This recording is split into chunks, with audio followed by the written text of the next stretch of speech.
होतं.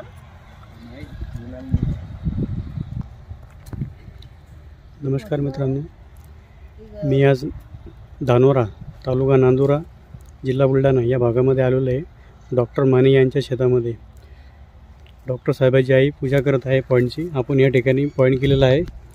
साधारणतः आपण 1 ते 1.5 एकराचा सर्वे केलेला आहे आणि आपल्याला इथं 4 लेयरचा पॉईंट मिळालेला आहे.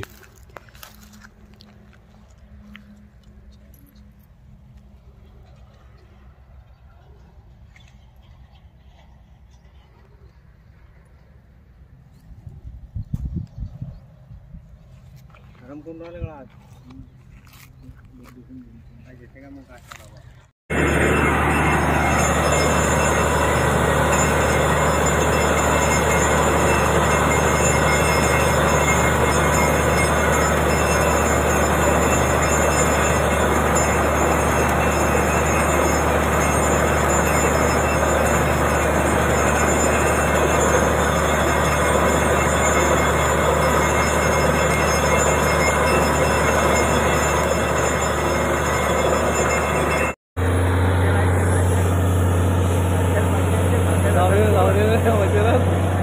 मजेलाच पाहिजे आपल्याला.